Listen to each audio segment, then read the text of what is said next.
रचना का शीर्षक है विदेशियों आओ हमें आत्मनिर्भर बनाओ।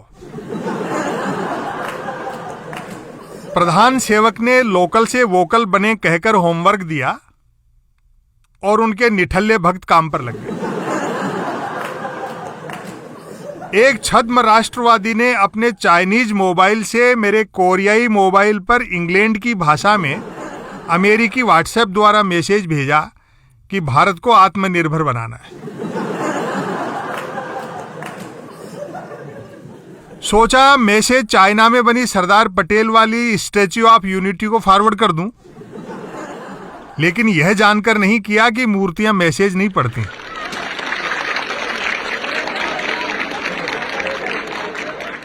विपक्ष में थे तो हाँकते थे कि भारत को सोने की चिड़िया बनाना है, सरकार में आए तो बोलने लगे कि विश्वगुरु बनाना है, और अब कह रहे हैं कि आत्मनिर्भर बनाना है।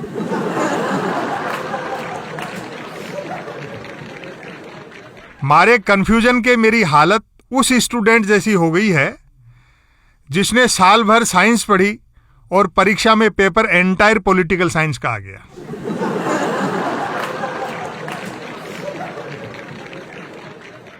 जिन्होंने 51% एफडीआई के खिलाफ जमीन आसमान एक किया था, सत्ता मिलते ही 100% तक एफडीआई लाद दी। आवाजें उठने लगी हैं कि चरखे वाले ने देश जिन जबड़ों से छुड़ाया था, चाय वाले ने फिर उन्हीं के हवाले कर डाला। स्वदेशी जागरण मंच वाले एक सज्जन ने शिकायत की, जिसे हमने स्वदेशी के मुद्दे पर सिंहासन तक पहुंचाया, वह विदेशी कंपनियों के लिए सब कुछ निजी करने में बिजी है। घर घर में घुस गए मल्टीनेशनल और सवाल उठाओ तो एंटी नेशनल। हम तो सबसे ज्यादा ठगे गए। मैंने कहा इसमें अनहोनी क्या है?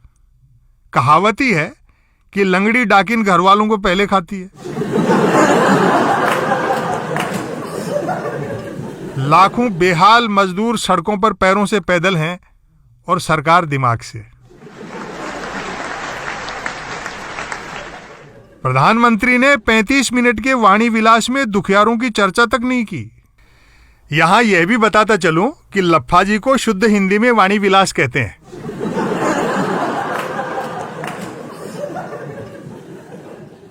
वित्त मंत्री का राहत पैकेज तो उस अतिरिक्त समझदार गृहिणी जैसा लगा जो दूध उफनने पर गैस बंद नहीं करती, घर का दरवाजा बंद करती है।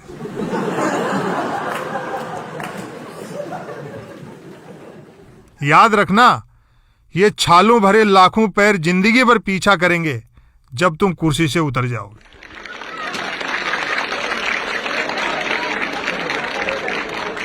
इतिहास गवाह है, रथों पर सवार होकर जो धरती को रौंदते हैं, समय पलटने पर उन्हीं रथों के पहिए उन्हें रौंदते हैं।